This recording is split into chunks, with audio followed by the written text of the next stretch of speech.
Does my dog have a foxtail up his nose, or is it just allergies? That's $1 million question.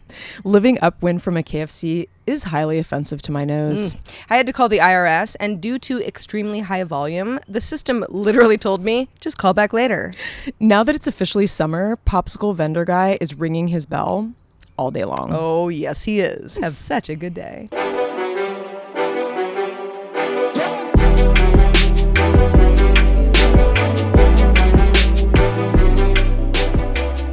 Hello, world, universe, and beyond. Welcome to Have Such a Good Day, because if you're a human, an animal, an alien, A robot, a parasite, all of you are welcome to join us. a deep sea creature, please join us. If you're a creature of the deep, many of you have never been discovered by humans, in fact. Hey, man. We are so glad that you found us. Deep sea creatures need to have such a good day also. Some of them are really weird. They're really weird, and I bet they wake up on the wrong side of the bed like most animals do. There was some, I wish I had the article in front of me now. There was some story about like a weird sea eel. Eels are weird. Oh, yeah. This particular eel, you could like cut off its head I read and the about body that. would still attack you. You know, where it's like, you know what?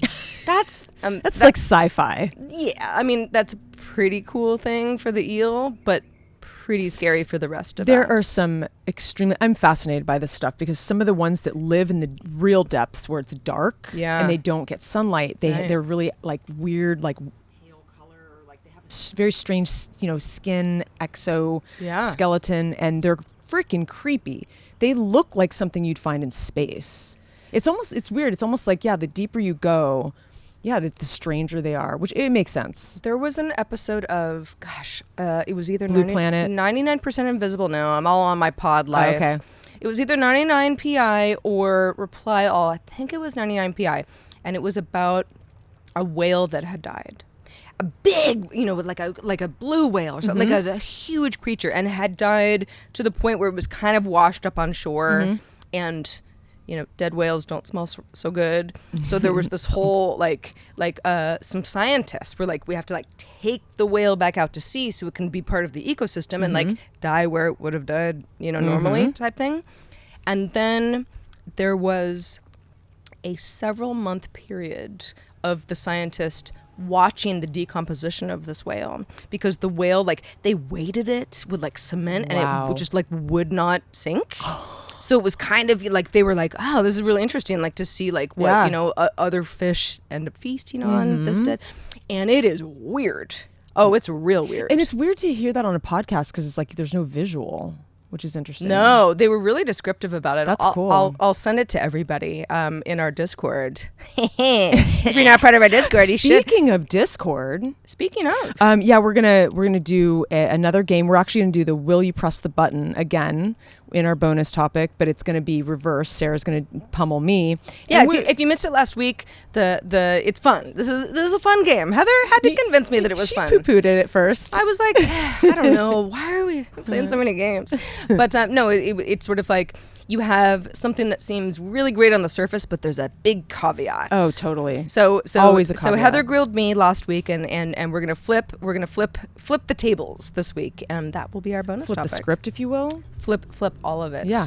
And flip the bird. It's Grill Heather edition. Yeah. And we are fielding some scenarios from Discord, so absolutely that'll be pretty fun. Yeah. If anyone's like, what's Discord? Discord is a great chat community. It's like Slack. Oversimplification, calling it a chat community, but it is what Heather and I and our $10 and up patrons use to chat with each other throughout the week in between episodes and talk about life, get ideas about content for the next show, and so on. We got some, people that have been in there regularly for a while now. It's cool. We have a little crew. It's awesome. We got a crew.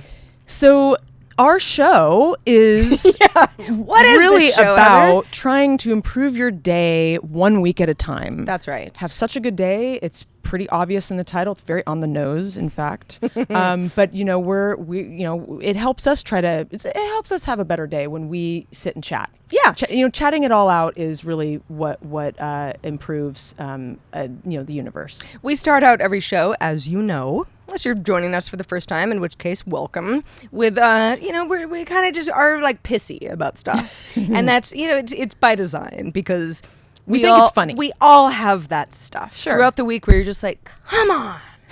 I just don't need this right now. And you kind of have to laugh about it because if you don't, then it could become something that it is weighing on you too much. And so that's the idea, is like, let's break some of this stuff down, laugh a little bit, talk a little bit about stuff that is interesting and confusing and uplifting, and we're all going to come out of it okay. And usually that's Sarah and I's sort of like MO. Like, we're always kind of, we'll grouse about stuff, but like we'll laugh at it because it's so ridiculous, like, oh, you can't believe what happened with the IRS last week, and it's like, oh God, like. Well, and that feeling where it's like, that feeling where you're at the end of your rope. Could be anything. You could really be at the end of your rope or just kind of not having a great day. And something happens and you just laugh because you're like, you know what? There's no way the universe is not conspiring against me right now. Totally. And you know what? I get you, universe. Yeah. I see you. Yeah. It's hard not to think that the universe is conspiring. Yeah. It really is. This morning I was trying to put my dog's leash on, and like I had some recycling in a bag that I had to put down in the bin.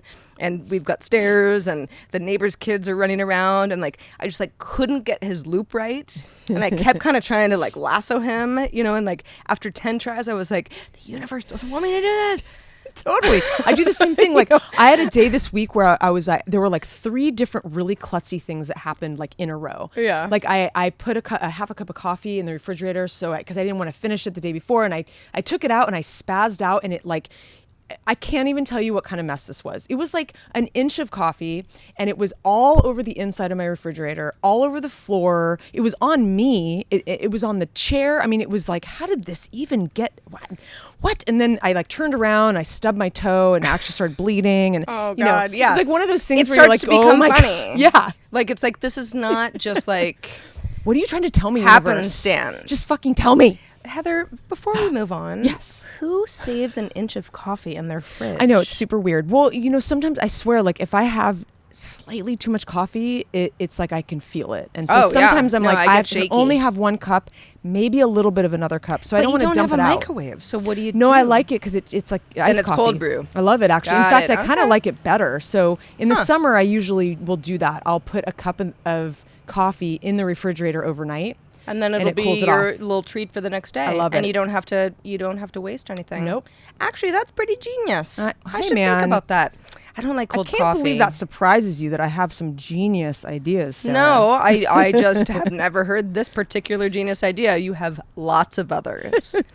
So how's your week been? Oh, it's been good. So I had to take my dog to the vet. This is a recurring theme in my life. This time we do this trail hike. Heather, you're familiar with the trail. It's very outdoorsy. I mean, it's a mountain with lots of different foliage and whatnot.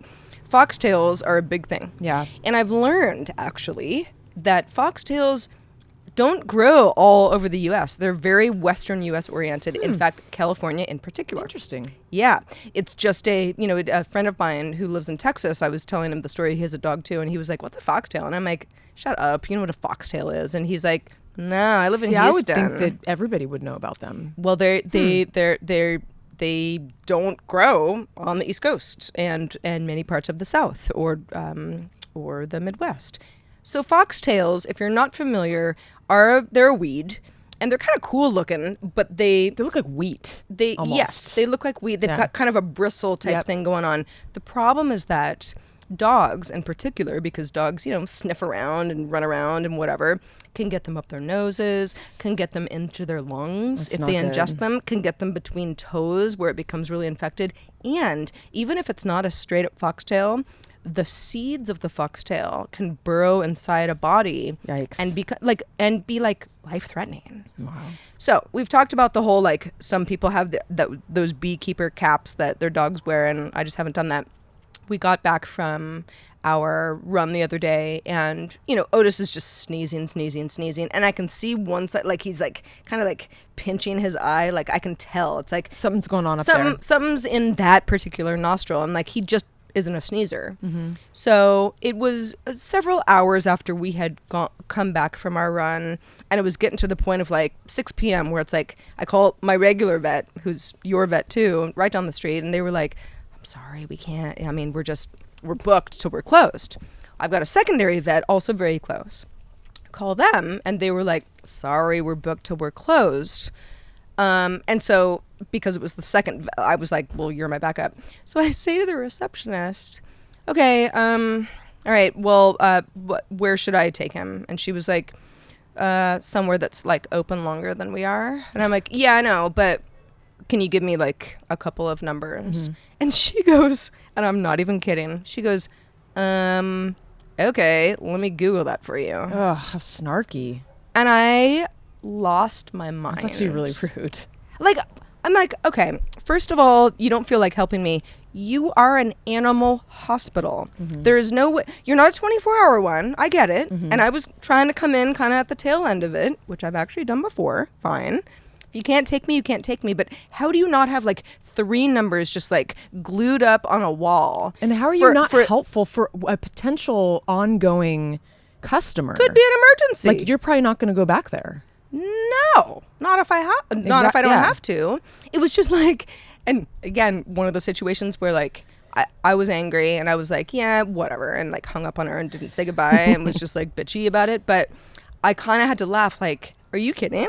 Like, maybe she was having a bad day. I don't know. I've been to this particular establishment a couple places, and no one was ever rude to me before. But I'm like, that is the worst customer service I've had in some time. Like, you are seriously incompetent. Customer service. Give me a fucking phone number. So I don't know how people do it, because I think that it would be hard to be super nice all the time. Like, I'm always impressed with like places, and I praise places that have really good customer service, because it really makes a difference. And I've had that snark before, though, and I just don't want to go back. It's like, just like, you lost my business. If you can't take me, the one question you must get all the time is, oh, okay, is there another place that's open later? Totally. You're like, yes, I can Google it. I just thought maybe being an expert in this, because you work at an animal hospital, you could save me the 5 seconds. I love it. Also, it's like when anyone ever says like, you can just Google it. It's like that's like a known sort of passive aggressive thing to say to somebody. Right. You know, it's rude. And anyway, it is. So that was my fun week. Yay! I will say vet stories. Yes, the vet stories, they never end. The place I ended up going never had been there before. It's not in my neighborhood, so it was, it wasn't like an hour drive or anything, but it wasn't right around the corner. They were very nice. And we now have Otis on regular Benadryl because they think he has allergies. And good times are had by all. He's still sneezing, but yeah. Well, hopefully he doesn't have a foxtail. It's better than a tick. I've been reading a lot about ticks lately, and I'll get to that at some point today. How was your week, though? My week was good. It's funny. There was a theme to this week, and it's total coincidence, but I ended up catching up with 2 of like my oldest bosses, and probably the bosses that I liked the most, maybe. The male bosses that I like the most. No offense to all other bosses. Yeah, no, exactly. I was with you for one of those reunions. You were. It was super fun. This was an executive producer that hired me in my first production position back in early 2000s. And that's when I met Sarah.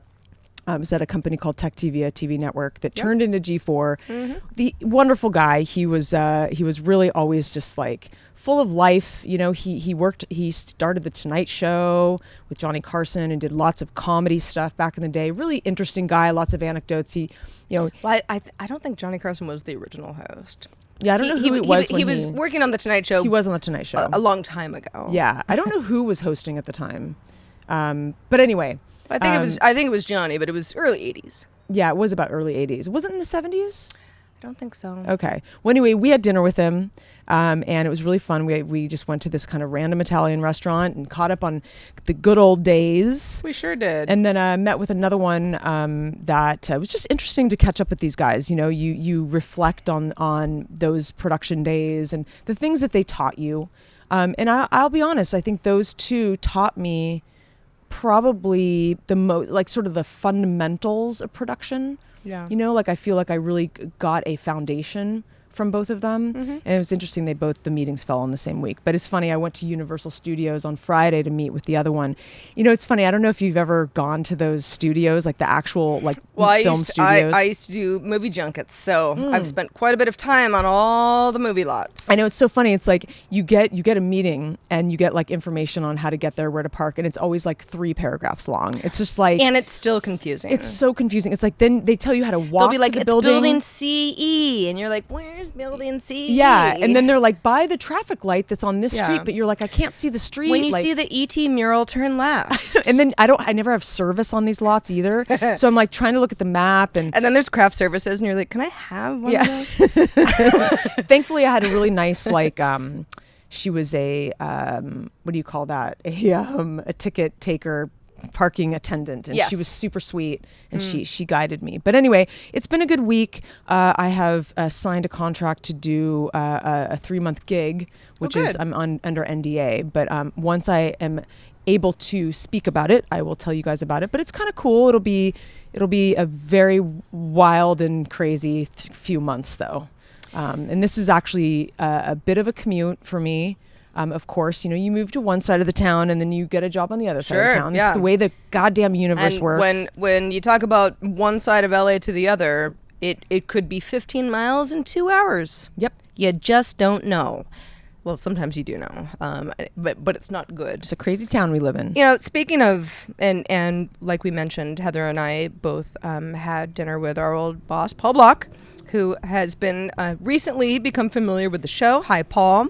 And I will say that you're right, Heather. There are certain people who really stick with you as just like good eggs. Paul was one of those people. I remember specifically, you know, he was my boss at Tech TV and yours as well. I was part of the original crew. Some of the crew that ended up moving to G4. Not everybody from Tech TV did, but Heather and I were in that camp. And Paul was too, and he remained our boss for some time while there. And there were a lot of shakeups that went on over the years with Tech TV and G4 and layoffs and blah blah blah. And it was a whole wild ride for anybody who was there. They remember. Soon after we moved to LA, my dad had been ill and he died. And I remember I was kind of like flying up to San Francisco every weekend, and it was tumultuous, but to say the least. And you know, Paul was so good to me, and I remember telling him like, hey, I think I'm gonna have to take some time off. You know, like wink, wink, like you know what I'm saying without me actually having to say it out loud type thing. And we both cried and hugged, and it was like, you know, you just don't have, like, he is a friend. Yeah, he is. And I cherish those sorts of relationships. Oh yeah, we've been really lucky. I feel like we've had. I feel like most of our crews and bosses have been friends and family members. Yeah. You know, we've all been really tight, and not everybody has that. There's a lot of corporate environments that are so not warm, you know. And I've had bosses that I respect, and I think that they are smart, and I wouldn't call them friends. And I don't mean that I don't like them. Sure. It's just, you know, it's very unique. It is very the unique. Relationships that you have with people who are in a position of power over you, and how both of you can grow from that, and you mutually cultivate something that is beneficial to both parties. Because it, you know, we hear so many, it's time and time again, especially with women, that it's not always the case. Anyway, so, you know, kudos to good bosses. Yes, very much so. And they're hard to come by. They are. They really are. You know what else is hard to come by? Good advice. I wanted to, Heather, I don't know how much you read the Wirecutter. I do occasionally. So anybody who's not familiar with this, it was started by Brian Lamb, who used to be the editor of Gizmodo, so he's been in the tech space. I knew him way back in the day, but this is, and has been purchased by the New York Times probably about 2 years ago now. So it's a New York Times company, but it used to be independent. The Wirecutter is all about overly reviewing everything. if I say to you, Heather, what's the best beach umbrella? You might be like, well, here's one that I got on Amazon, but I don't know. I haven't tried the 90 other options that you could get on Amazon. Mm-hmm. The Wirecutter will do that, and they'll break down here's the slight annoyance about the one bronze, whatever, and we're on a podcast now, so it's my podcasting equipment, another great example. These are I now lean on the Wirecutter for all sorts of stuff. Mm-hmm.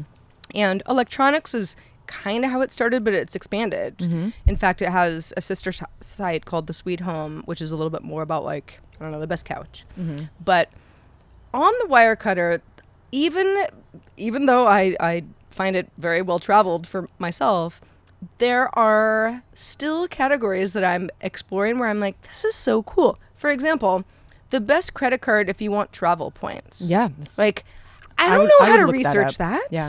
Isn't APR? I don't know. Is that a good Maybe one or a talking bad to friends, one? but that's probably where I would start. But even then, the friend is probably like, "Oh, here's the one that you want," and you're like, "Well, did you review 30 credit cards in order to arrive at that?" That's why the Wirecutter is so great. Mm-hmm. So, if you've never heard of these folks, I strongly urge you to just take a peruse, because there's probably a category of stuff on the Wirecutter that you have not heard of before. Here's another example. So I don't belong to a gym currently. I run around a lot outside. I walk my dog all the time. I mean, I exercise a lot, but I'm not lifting weights, and that's not good. I need to be doing that. I'm, gotta keep those bones strong. Absolutely. Right? Yeah, muscle mass, very important. So the Wirecutter, of course, is here are the best adjustable barbells for your home that don't take a lot of space. Mm-hmm. And I'm like, this is exactly what I want. Did you buy them? I am considering buying them, but I mean, it's a very long article about why they chose the ones that they chose, what their, there's some drawbacks, why it's worth your money, and 4 other options if cost is a concern, or weight, mm-hmm. or storage space. I love it. I'm in the market for, it's funny, I've been trying to buy a freaking cell phone mount for my car for 6 months.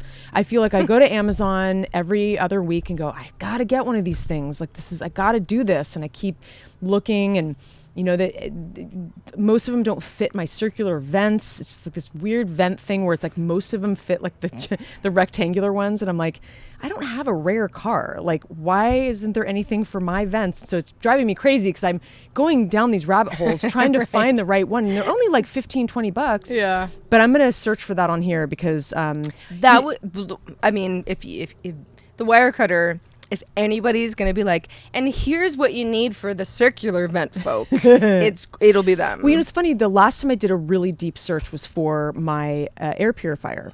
And I did that on Consumer Reports. Mm-hmm. So I would assume that this is competitive to that. It's a little different, but yeah. Well, I think that's actually a good point. Similar idea, mm-hmm. right? A trusted place, where there's a lot of testing being done to arrive at a good outcome. Exactly. Hey, we recommend this, and here are our plethora of reasons why. Yep. I think the Wirecutter is probably reviewing things that Consumer Reports does not feel compelled to review. Mm-hmm. You're right. Maybe Consumer Reports is a little more broad. Yeah. They're going to review a new Tesla model. Yeah. Right? They might not review a bunch of barbells. Mm-hmm. But now I know what I'm going to get.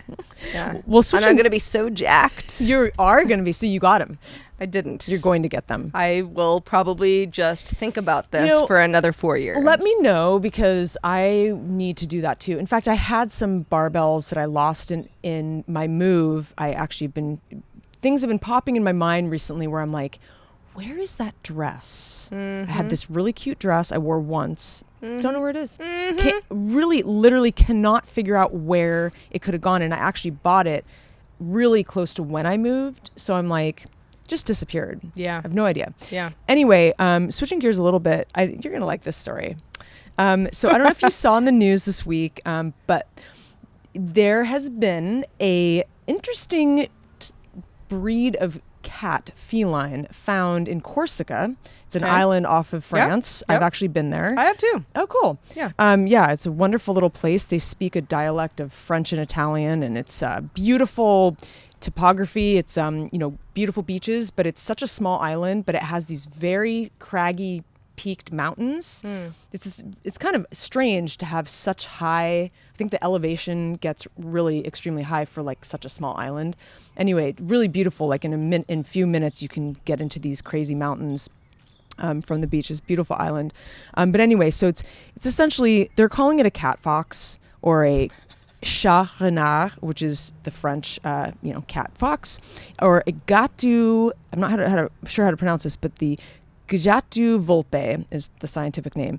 So basically, rangers have located 16 in remote areas of Corsica, but the reason why they see this as being a different type of domestic cat is they have like ringed tails. They have very developed canine teeth, and when you look at the pictures of them, they look different.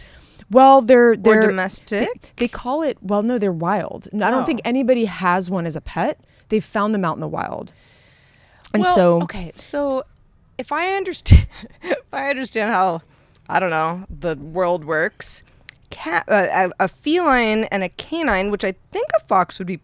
Is a fox in the canine family? Isn't it? Yeah, I would think so. You can't crossbreed them. No, I think that they're just referring to the foxing because they kind of like have they resemble a fox. Yeah, but they're cats. Exactly. Oh. They're actually larger too, and it's funny because it made me think of my cat. I've got a Norwegian forest cat, and they're actually calling this an African forest cat.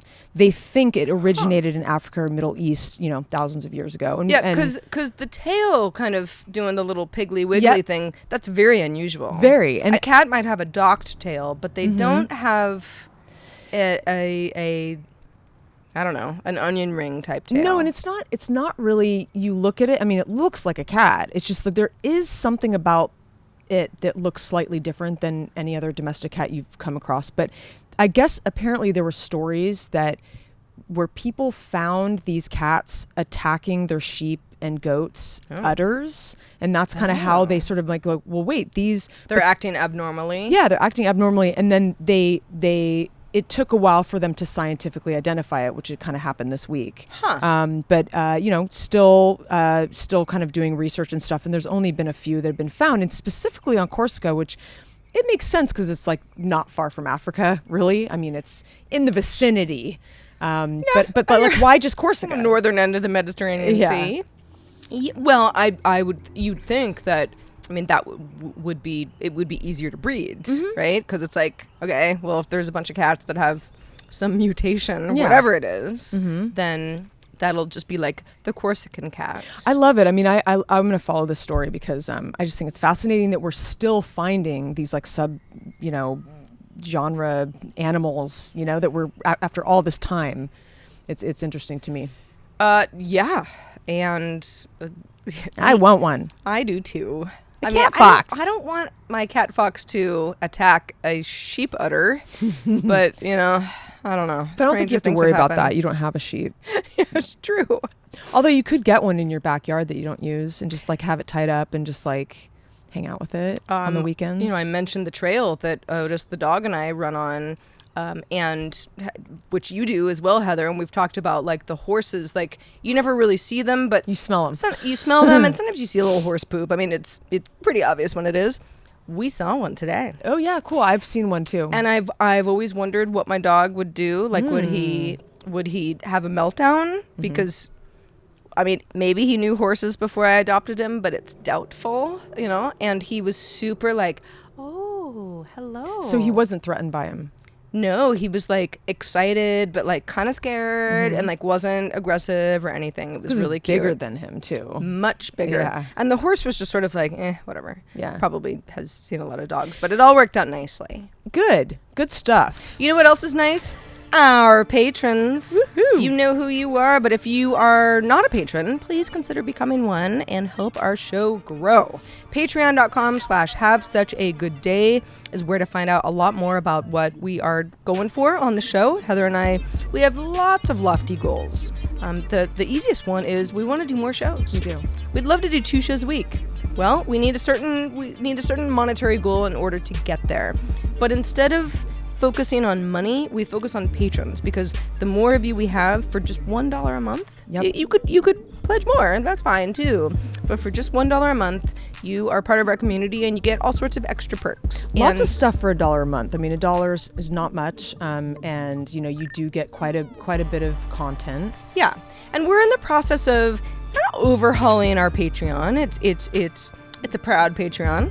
We're happy to have it, but everything needs a little facelift every once in a while. So yeah, lots of cool things to come on that front. We're coming up on our 50th episode, and we're gonna probably do a little bit of a relaunch redo around that time. Yeah, we've got a bunch of cool scripts that we're working on to shoot hopefully next weekend, and yeah, so stay tuned. You're gonna see a lot of new stuff real soon here. Speaking of new stuff, we put all of our shows up for free on YouTube. Our patrons get all of our shows immediately. Only the regular videos, not bonus content. Yeah, bonus content is patron only. We do offer our regular show video. This would be part of that on YouTube about a week after the cool people get it first. But we do want to shout out some folks that do follow us there. We do. This name is super cool. Jupe Brugink. Joe Huber. And Buchanan Moncure. That's my favorite one. I know, it's so Buchanan Moncure. In fact, I think how are you not I'm not clear if it's a male or female, but I think that they may have been a patron at some point, because I think we've said this name before in the past. But anyway, welcome you guys. Buchanan Moncure, and I've forgotten it. Yeah, I think you did. It was a long time ago, but it's delightful. We have like a little, we got a little community going on YouTube, and what do you go by? Buke? Bukey? Monty? BM? Nah, that wouldn't be good. No. We're happy to have you guys. We are. Again, we try to put a little bit of attention to our YouTube. If there's anything that you guys want to see, just let us know at hi@havesuchagoodday.com. Absolument. All right. So Heather, it's funny that you mentioned the dress that went missing right around the time you moved. I have the same predicament, and I know other people do too, because I'm on a group text with a couple of friends, and they some time ago, we all complained about the same thing, and that's like, why do my socks go missing? Oh my God. And they were like, oh, you have to declare sock bankruptcy. That's just like what you have to do once a year, because socks just walk away. What does that mean? You just have to like buy new socks? Yeah. You just say like, every one sock that I have where I can't find the mate anymore, if it's been more than a couple months, you throw the sock away, you get more socks. Well, I don't like to do that, because I'm like, no. I'm lucky enough to have a washer and dryer in my current apartment that's right outside my bedroom. It's right around the corner. So, something comes out of something goes from the washer to the dryer, out of the dryer into my bedroom. Like, there's no black hole that it falls into. And I think, oh, well, maybe, static cling. Like, I'll look through my sheets, or other stuff that I dried at the same time. No, the socks simply disappear. And this is, I want to know why. 100%. It's really funny you bring this up, because this has been happening to me lately too. Well, just in general, it always happens. And it befuddles me, because I'm like, I actually have to walk up the hill from, like, I've got a little underground sort of like basement thing where my laundry is. But I mean, I always look behind me. I never drop anything. I know, because I'm very diligent about looking behind me. But I have the same problem. Once I get back in my room, I'm putting everything together and I'm rolling my sock, pairs. Always one of my favorite socks too. I feel like I always lose one of my favorite socks of the entire my entire collection. And I'm always like, why my favorite sock? Like, why not the one that has the holes in it? I don't know, Sarah. It's a huge mystery. I agree. It's Bermuda Triangle. And I know that some of you have to be listening or watching and nodding your heads like, yeah, what's happening to the socks? Because I don't think my animals are eating the socks. No. The socks aren't being like disintegrated in my washer or dryer. They simply just disappear. There is a real sock bankruptcy. Like, thank goodness socks aren't really expensive unless you get like fancy socks. And it doesn't happen as much with underwear. Maybe you just don't notice it because there's only one. Yeah. But the fact that these are pairs. And I also, in the past, I've been desperate enough to wear 2 socks that I know are not a pair, but they're similar enough to get away with it. And it bothers me the entire day. I want them off of my body. If the socks don't match, you must have quit. I have a general rule too about socks. Like if they get holes in them, throw them away. Get some new socks. Yep. Who's going to argue with you about that? Are you going to darn your sock holes? I don't think so. What is that? Is that a sewing thing? Yeah, I don't know how to do that. Am I going to darn them? Damn you to hell, you socks.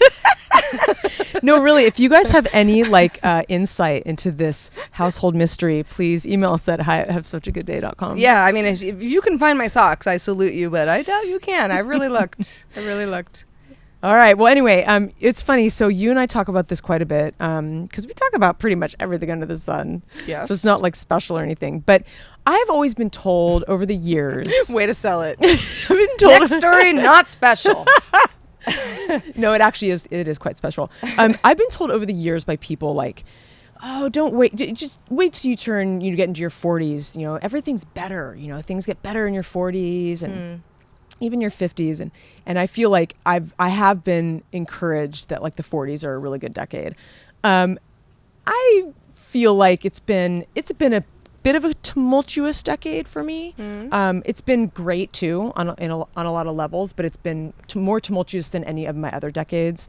Although you're less than halfway through. This is true. So things could look up. Yeah, I agree. Yeah. And so I actually heard an interview with this really interesting guy. He's a Brookings Institution scholar and he's an Atlantic contributing editor. And his name is Jonathan Rauch. He just wrote a book called The Happiness Curve and Why Life Gets Better After 50. That's the title. And anyway, interview was super interesting. So I ended up looking him up. I looked up his book. I actually got a little sample for my Kindle because this is the kind of thing I'm really interested in. But he did this study. He says that the midlife malaise or the midlife crisis is very normal.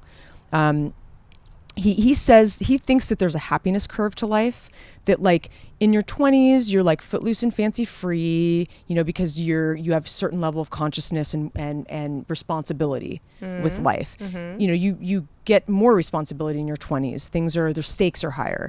In your 30s you're busy and successful because hopefully you have a career and you're working. Sure. Yeah. And then you get kind of disappointed in your 40s because that's a decade you start looking back. Right. And you might have gaps in your knowledge or you know, stuff that you wish that you thought that you would do but you didn't end up doing. And he's convinced that you're increasingly more content when you turn 50 and after.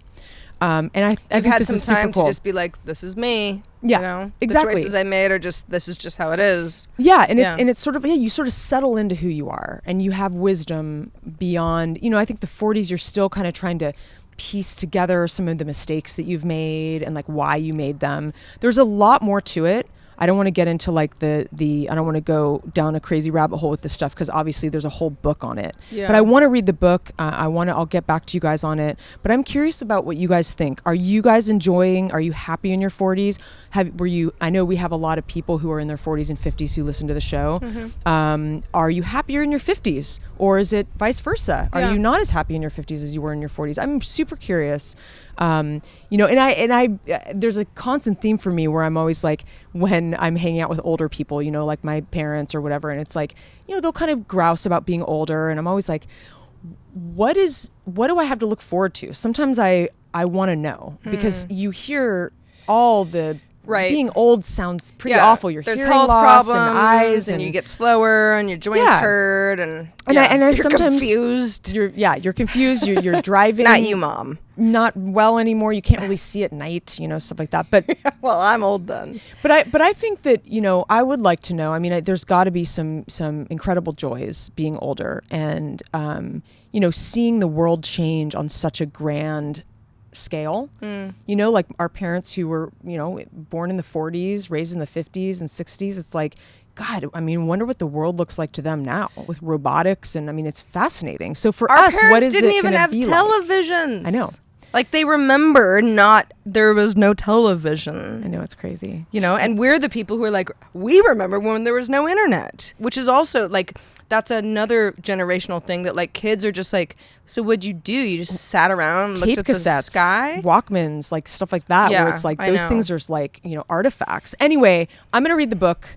Totally up my alley. I will report back. Please do. Yeah, I think it's funny because... And I was talking to a friend who's quite a bit younger than me. He's probably about 10 years younger than me. So he's in his early 30s now. About this the other day where a mutual friend of ours had mentioned somebody looked real good. And it was like, she's 50. She looks great. And I'm like, is that supposed to be old? It's like right around the corner. If she was 100 and she looked great, I'd be impressed. And they were sort of like, Sarah. And I was like, I'm sorry, I just don't think 50 sounds old. No, and he not was anymore. like, if you were 25, would you think it sounded old? And I'm like, yeah, it would.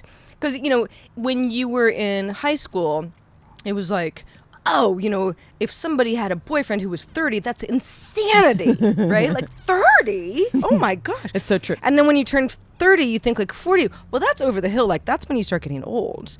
And then when you turn 40, you realize, well, I don't even really feel any different than I did when I was 30 for the most part. You know, you get some wisdom. Yeah. But that, yeah, it's sort of like, what is that next milestone? And I will, you know, before we move on, my 40s, I mean, I'm 42, so only had a couple years now, but they haven't been very easy. No. I've had kind of a rough start to this decade. Yeah, I agree. Even though lots of things have been great. Sure. But just kind of, you know, the stuff that you think about when you're by yourself and you're really kind of contemplating the universe and what it all means. And yes, what you may have wished you did in the past and what you'd like to do in the future and mood swings and you know, all of that stuff. It's like, I don't think the 40s are some like cool, I've made it. No one really prepared me for it. Although you do hear people say like when your 40th birthday is approaching, they go, "Oh, yeah, that's a big one. You should have a big celebration." You know, you always hear that like, "Oh, big 40, you're over the hill." I mean, maybe that's just you're starting to go over the hill, and so maybe that's the growing pains of that. But that also implies that you're going to die at 80, and that always kind of bothered me, right? Me too. And I think that was more true several decades ago when people weren't necessarily living as long. I don't know if I dying at 80 does happen, but a lot of people are making it past that now. That's true. I don't even know if I want to. I'm like, if I'm like in my 80s and I'm like really struggling, I could rather like Thelma and Louise it off the cliff or something. Ooh, God. I don't know. That's very very dramatic. It's very dramatic, yeah. Well, I wanted to, I'm going to shout out a quick email here. Okay. Ed Carnes and Leah Hunt, actually, these are comments on our Patreon. Hi, Ed and Leah. They both wanted to know, they just watched our great podcast, is what Ed said, but they're both curious about the T-shirt you wore last week. What is the meaning of Burger Noodle 5, if anything? And he also continues to say, you guys have interesting topics. Thank you. Well, thank you, Ed. And Leah, that's funny. Yeah, so if you only listen to the audio version of the show, I was wearing a T-shirt that said Burger Noodle 5 that had like they were sort of emoji, like burgers, noodles, and then, you know, a palm.